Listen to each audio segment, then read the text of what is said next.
Peace, peace, peace. I am Phillip Roundtree, and you are tuned into the July 1st edition of Rhetorically Speaking. Props to the people who are tuned in on Facebook Live. Shouts to the people on YouTube Live. I'm even show love to the people like Marla who are watching on IG Live, even though she's not following directions. As always, make sure you hit that subscribe button if you are watching on YouTube. You know the people that I'm not giving a shout out to? I'm not giving a shout out to y'all motherfuckers that don't want to wear a mask. Like you feel like your civil liberties are being infringed upon. Because now here in Pennsylvania, it's mandatory that you wear a mask. Which, listen, I was going to do regardless. I'm scared to step outside. Listen, we still in the midst of an epidemic, but you know when it when it get hot outside, we know people do not know how to act, and so we're seeing so many surges in various states to where now, you know, states who aren't seeing a crazy increase, they saying, yo, don't come here. Yo, do not come here. Or if you do come here, we need you to go sit in somebody's crib for like 2 weeks. Which I don't know how they're going to enforce that. You know what I'm saying? I don't know how they're going to enforce that. But I feel that energy. I feel that energy. So shout out to everybody except those of y'all who refuse to wear a mask. Those of you who put up Bar Lives Matter, y'all white folk who might be tuning in, no shout out to y'all. So listen, it's July 1st, and which marks the start of BB Moore. Let me get it right. BB Moore Minority Mental Health Awareness Month. They done changed the name already to BIPOC, which I'm not a fan of because BB Moore Campbell, she was the one back in 2008 who lobbied to Congress to say, listen, we need to have a dedicated month dedicated to Minority Mental Health Month. I'm gonna get her picture up there because she's such an amazing woman. Some of you might know her as the mother of Maya Campbell, who unfortunately has dealt with mental health related issues, most notably bipolar disorder, co-occurring with an addiction issue. So I'm not going to even post a picture of her because people are like, oh, you know, I feel like I'll be doing her a disservice because so everybody wants to post a picture of her with the Lisa from Saved by the Bell, not nice makeup, right? They want to post pictures of her being down and out, and I just won't do that because I understand what the journey is when you're dealing with mental health related issues. I understand what it's like, even though I wasn't using crack cocaine like she's alleged to be using. I understand what it's like during times where I might have a drink too many because I don't feel comfortable in the setting or because I just want to numb the pain. So I get that. So shout out to BB Moore Campbell. She actually had this such a profound quote related to it. It says, people of color, particularly African Americans, feel the stigma more keenly. In a race-conscious society, some don't want to be perceived as having yet another deficit. And so when we talk about the mental health related issues that so many of us are experiencing, the depression, the anxiety, the post-traumatic stress, just in the midst of COVID and this unrest that's been taking place, you know, it resonates even more. It resonates even more, right? So, I mean, just the goal of this month, take care of yourself. Take care of yourself. Put your mental health first. Which means, listen, if you can't watch this because I might be talking about something that might be triggering, by all means, don't watch it. If that means disconnecting from social media, if that means setting boundaries and limiting access that people have to you, by all means, make that happen. Especially as a person of color who are marginalized in America. But we're going to get to the ish. I ain't trying to be here all day. I got me a little, in honor of Will and Jada and August Alsina, this like Red Cup Table Talk. That's what we're going to call it today, Red Cup Table Talk. So unless you've been living under a rock, I guess within the last 48 hours or so, August Alsina has come out and said that he and Jada Pinkett Smith was in a relationship for several years. And so who better to tell you than the man himself? So we gonna get that popping if I can find it. I actually sat down with Will and had a conversation due to the transformation from their marriage to life partnership that they've spoken on several times, and it, not involving romanticism. Mm-hmm. He gave me his blessing, and I totally gave myself to that relationship for years of my life, and I truly and really, really deeply loved and have a ton of love for her. I devoted myself to it. I gave my full self to it.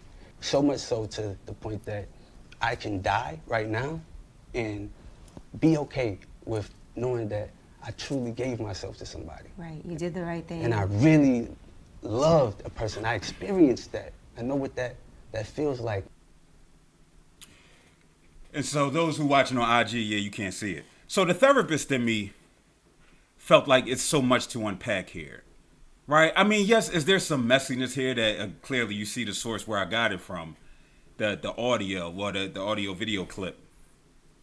So it's some messiness there. I'm not even necessarily here to talk about the open relationship that the Smiths are alleged to be engaged in. That's their business, right? They're two consenting adults. So whatever they choose to do within their relationship, that's on them.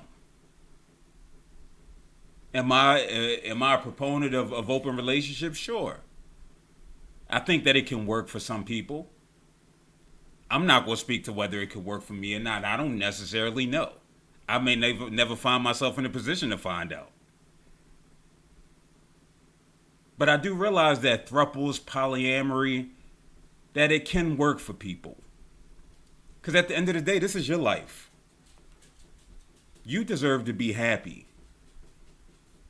And so if you and your partner decide to take that route, then I'm all here for it. Listen, I'm going to support you. I support your campaign. With August, it's some things that stood out, right? Outside of the fact that he said that I guess he's confirming that he and Jada were in a relationship for some years and that Will Smith gave his blessings. Now, Will and Jada, their publicist came out and gave an emphatic no. That wasn't the case. No, August wasn't in a relationship with her. And Will said he never gave his blessing. But I'm going to play this because this comes from a Red Table Talk that Jada had and that people are bringing up. Check it out. We're going to be together. We're going to be under the same roof. You might be on one end of that joker with somebody else. And I might be on one of this joker with somebody else. Yeah. And I always said, that's ridiculous. But we're going to be in this joker together. Yep. So That's Jada, what we are going to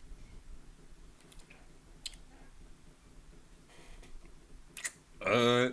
Yeah, that's pretty damning. Right? That's pretty damning to where... Hold on one second. Let me make sure my audio is cool. This is pretty damning in that she pretty much said, listen, it might not be romantic at all, but we still family. So Will can be over there with the person he want to be with, and I'm gonna be over here on this side of the couch with somebody that I want to be with.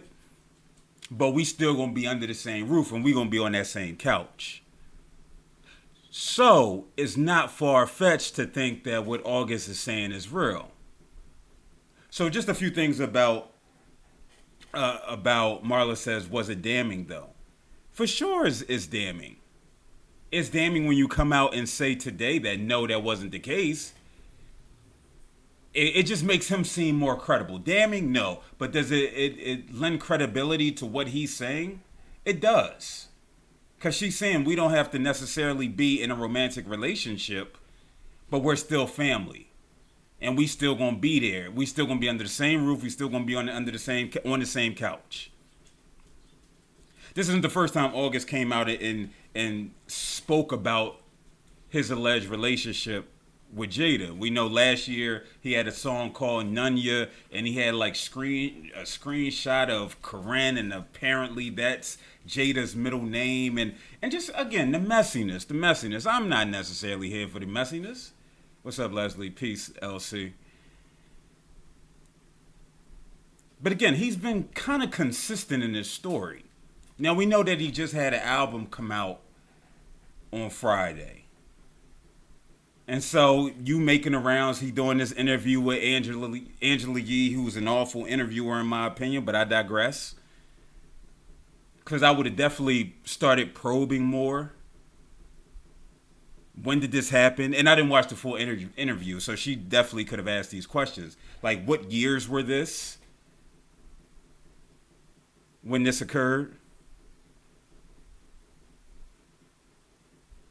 So again, it's one of those situations where I look at it like, why would he just come out of nowhere and bring it up?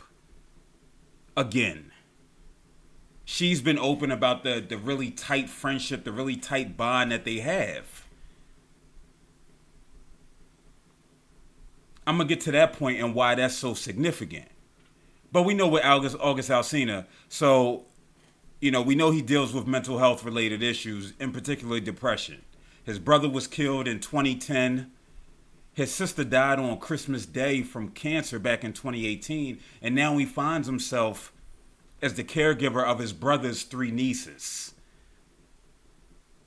He talked about in depth how through therapy and through music, he had to work himself out of this depressive mind state that he found himself in.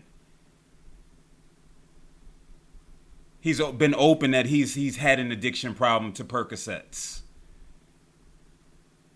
which Jada acknowledges as well. And that gets me to just the type of relationship they actually had. So apparently they met at Lil Jade and Lil Willow concert, and they hit it off. They were cool. Apparently Jada found out about his Percocet addiction in the midst of developing a friendship. So that has me to think that initially it started off in a mentor-mentee capacity. Where, listen, I'm trying to help this brother. We know she had him on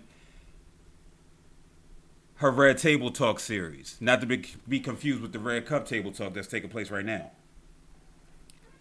Right?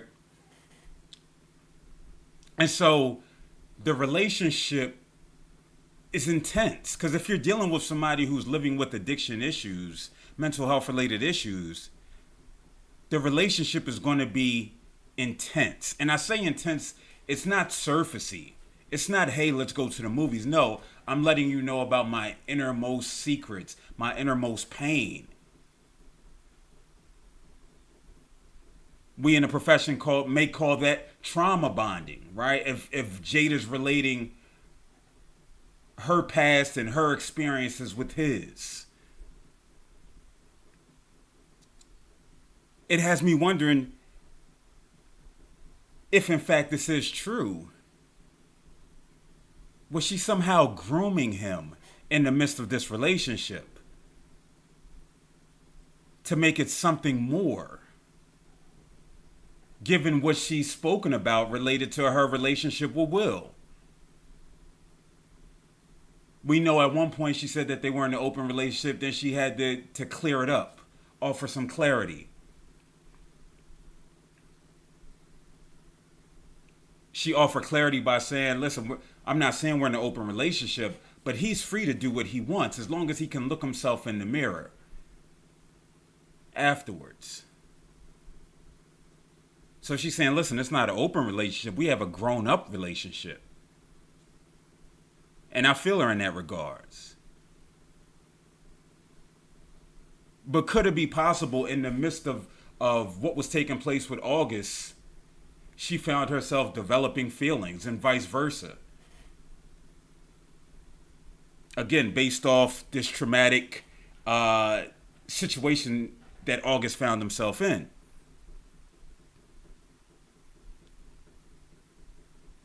Because she have taken advantage of it. We know that these type of May December relationships, even though they're consenting adults, these types of conversations don't take place when it's the man, the boy, who's the young one, and it's the woman who's his senior. Why? Because we understand what masculinity looks like here in America. That is looked at as a badge of honor to date an older woman. I learned from the homie Zane, who participates in the hashtag You Good Man groups that we have, that takes place in the gay community too. That even though we understand that this might be considered rape, sexual assault, again, when we're talking about minors, adolescents, in these types of situations. And so I bring that up to say that, should we be scrutinizing them? Jada in August, maybe. But they are, again, consenting adults. You know, again, I don't necessarily know if I care enough about what's happening with them. I do think that I see people who say, listen, that's not his business to tell.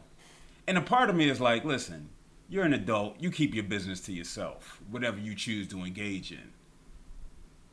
But then on the opposite end, I'm like, you're an adult and this is your life too, right? Your experiences are your experiences. And so if you want to speak truth to power and speak about your experiences that you've had, because it helps you in your process, which he admitted and said, listen, I've never loved anybody like I've loved Jada. Could it be an infatuation piece? An obsession? Quite possibly. Quite possibly. But he's saying, listen, this is how I feel. This is where I'm at. If I was to die today, I'd be okay with it because I gave my love. And so I guess I feel that. Again, this is just one of those situations where, you know, we live in a time where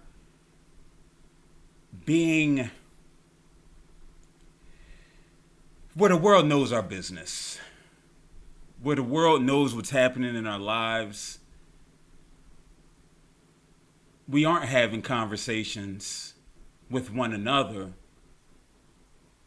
We're telling our truths to the world, and then we're going back to the people that it impacts and saying, listen, it is what it is. I don't like the fact that we have publicists coming out saying that this isn't true. This isn't what it is. No, that need to be Jada and Will. Because we understand that branding means a lot to them. Will has came back and taken over the social media scene. He's this all-American father. He's Mr. Positive. And so this can impact image. We know that there's been rumors of homosexuality related to Will. Would he ever come out and speak his truth if that's indeed the case? I don't see that happening. Because again, image is everything. It's perfectly curated. They want to be the open parents when it comes to Willow and Lil Jaden, which we all should strive to be, those of us who are parents. But I think when it comes to them, they aren't necessarily as open as maybe we'd want them to be, or they should be, so we can see that they are indeed human. Even on the Red Table Talks. Again, it's perfectly curated, even that level of vulnerability. I know when I go to when I go to places to speak and I talk about my personal experiences, they're perfectly curated to where I am being vulnerable, but it's still kind of surfacey. When it comes to their relationship and what they are speaking about on their platforms, when it comes to relationship, I've seen people who, especially the Bible thumpers, who are like, no, they shouldn't be talking about relationships because their relationship isn't made in God's image. I'm like, F all that. They talk about active listening. They talk about healthy communication. They talk about problem solving and having a plan when problems arise. Like, I don't care who you are. Those are healthy characteristics to a healthy relationship. I don't care whether you're a throuple or or monogamy is your thing. Those are the characteristics that we need to adopt. I've seen people comment on just whether they are open or not, and how some people struggle with that, wanting to be that open, but they've been indoctrinated into this monogamy perspective, and that they need to live their life this way, even though they want to explore something different. And so what I say to that is, listen, be you. You're allowed to explore. And if it's not right for you, lean into that. That's okay. But living in doubt, living in fear of what people say or what your specific doctrine says, how does that serve you? I can't answer that. Only you can answer that. And trust me, these are questions that I ask myself. These are questions that I ask myself. Because again, and this is just not in this, with regards to this is just in life. So many of us, we were told to live life in one way. You grow up, you get a job, you get a family, then you retire, and that's that. That's one area in my life that I've challenged, and that I've been challenging now for the last, 11, 12 years. No shade to the people who subscribe to that. That's just not how I see my life going. I'm okay with the instability. That was why I got the degrees. So then if need be, I need to go just get a job and work that job for 20 years, then I can do that. It's about options. It's about options. Let me see what's saying on IG. Y'all IG people make it difficult, man, because y'all taking away from the screen. But again, I wonder what your thoughts are related to this August, Alsina, and Will and Jada situation. Some people like, Will owe August a knuckle. August might have to catch the fade. I can't say yay or nay. I'm not Will. But again, that would be off brand for Will to do that. I feel like they're going to figure out a way to take this and curate it for the next season of Red Cup Table Talk. No, this Red Cup Table Talk. But they're Red Table Talk. Y'all quiet out in those streets. Because this is all I got for y'all tonight. You know what I mean? So feel free to drive. Because I know y'all thought something. Like, what were y'all thoughts? Like, when you first seen it? Were you like, this is wild. This is crazy. I don't believe it. And if y'all just tune in, y'all know what I'm talking about. I'm going to play the clip from August again. I actually sat down with Will and had a conversation due to the transformation from their marriage to life partnership that they've spoken on several times, and it, not involving romanticism. Mm-hmm. He gave me his blessing, and I totally gave myself to that relationship for years of my life, and I truly and really, really deeply loved and have a ton of love for her. I devoted myself to it. I gave my full self to it. So much so to the point that I can die right now and be okay with knowing that I truly gave myself to somebody. Right, you did the right thing. And I really loved a person. I experienced that. I know what that feels like.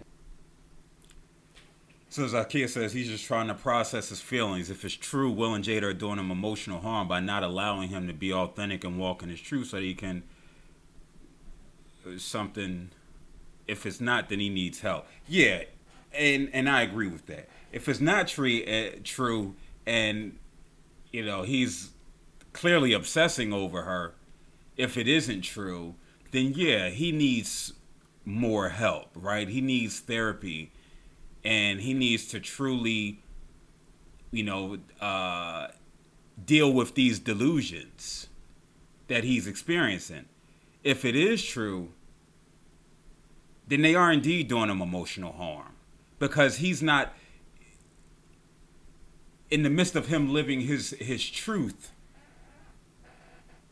they're denying, they're having him question. I'm sure that it's a part of him when he see these responses that they're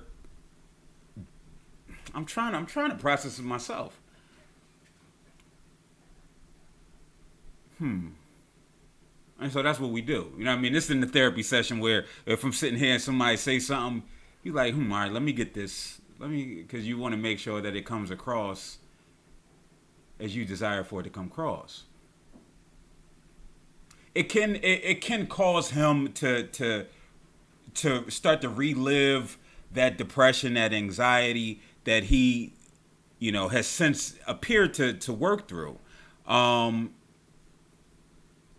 It may cause him to spiral.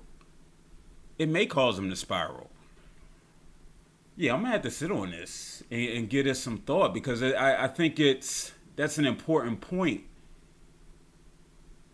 And if this is the case, what does it say about them? What does it say about Will and Jada if this is true? That they care more about their image than they do about the emotional well-being of somebody that they both stated that they care about.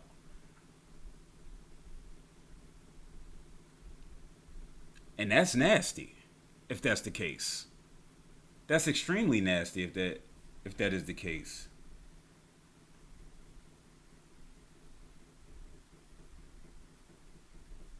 Marla says she has no thoughts, but truth is relative to the giver.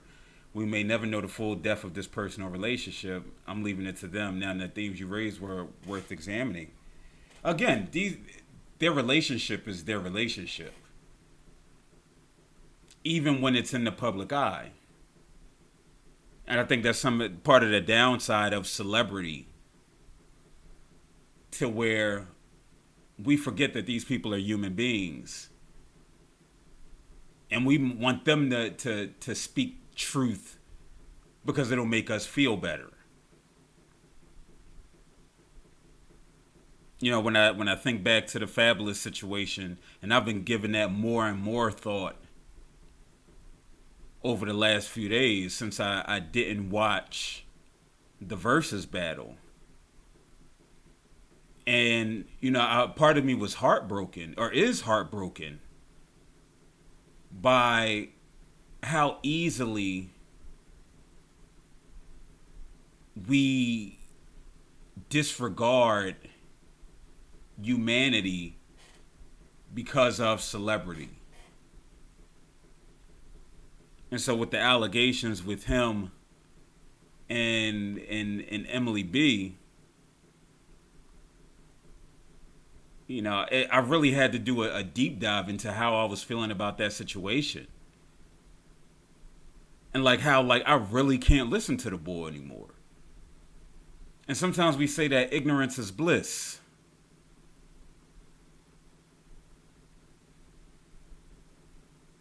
That's why they say ignorance is bliss. For some thinkers, including myself, there are times where it's just like, yo, I wish I could just be oblivious to life. I could just go to Burger King and work my shift and come home and just go to a basement and just chill and just be okay. I hate the fact that I think, at times I hate the fact that I feel as deeply as I do. Because you don't necessarily get to enjoy certain aspects of life that you would be able to if you weren't oblivious. But then what type of life is that, right? What type of life is that? With regards to the Smiths, Mike says, well, it's condescending if they to have a think tank helping people, then do shit like that to August. I completely agree. They're inauthentic. And that's why when I hear from publicists, again, that just doesn't speak to authenticity to me. Not when you can be on camera all the time talking about these different topics, right? I don't know who the YouTuber was that they've now, it says that YouTube have since canceled his ability to monetize on YouTube or suspended Shane Dawson because he mimicked masturbating to a young Willow some years ago. And you can hop out and tweet and say, we not playing with you, Shane. But yet, these allegations that August makes, you send your publicist out. Again, that's what we talk about, when we add that clip, even if it's not representative, we still gonna take what we want from it and hear what we want from it. If we take that clip, if we see what their past behaviors are, if we see how they speak out on these different platforms, and now you send your publicist out, again, it just makes August look more and more credible. And again, it's just a corny way to handle it, man. Like, I don't have a publicist. Maybe if I had a publicist, and if you know a publicist, send them my way. Maybe if I had a publicist, I might, send my publicist to do my light work. I wouldn't even think that would be worthy enough for me to respond to. But again, if I feel like if we had a personal relationship, I would personally want to come out and speak to that. Marquise says, do we disregard the privacy of Will and Jada after August went public for personal gain? So we praise her from coming to the light and speaking the truth without consideration of the backlash. Again, is this necessarily for personal gain? I mean, yes, he has an album out. So again, any type of publicity, whether negative or positive, helps. But they've used this young brother. And so I wish I had the clip, Marquise, and I couldn't find it, where Jada spoke about August having a Percocet issue. That's a personal matter. That's a personal matter. So she brought this to the forefront. I remember her bringing him to the Red Table Talk to discuss their relationship, their friendship. The public didn't necessarily ask for that. And again, this is his business as well. Zakia's right. This is my business. If this is my truth, I'm going to speak my truth. just because the names involved are popular people that we know. But I have the right to be authentic. I have the right to be vulnerable. You know, when I work with clients in a therapeutic setting, I say, yo, sometimes you just gotta disregard others. You can't sit and worry about what others are think. If this is your truth, and you feel comfortable in this, now understand that there may be some backlash that comes with that. That's a part of the game. But if you feel comfortable enough in having this conversation and putting this information out there, if this will help you in the healing journey, then by all means, you do what you got to do. Now, if he comes back and says, oh, I shouldn't have did it or what have you, then yeah, because hindsight wears real big glasses. And again, I think so many people can't get past the polyamory, the open relationship part. And no matter how we think we've evolved as a society, we haven't. Especially in the black community where Jesus is king. So I don't know. I wish that young brother the best, in his personal journey, whatever he looked to accomplish, even if it's this, listen, I need to get this out because I've internalized it for this long. Then salute to him, man. Salute to him. And so we're gonna wrap it up like that. Cause I'm not even talking about y'all, man, with the Black Lives Matter and it being hate, and I can't. Y'all give that boy too much credit. Y'all give y'all president too much credit by even talking about him. Now I prefer to talk about him in a laughing manner. Because again, I know who he is. So I'll let y'all talk about that amongst yourselves on your own platforms. But we out in these streets, man. Let me play my clip from Umar.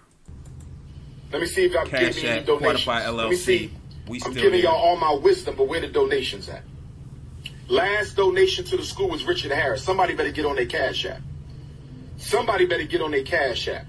Cash.me/$FDMG school. I better get some donations. I'm about to hang up. Shout out to you, sister, who just sent me $4. Thank you. You could have sent $8.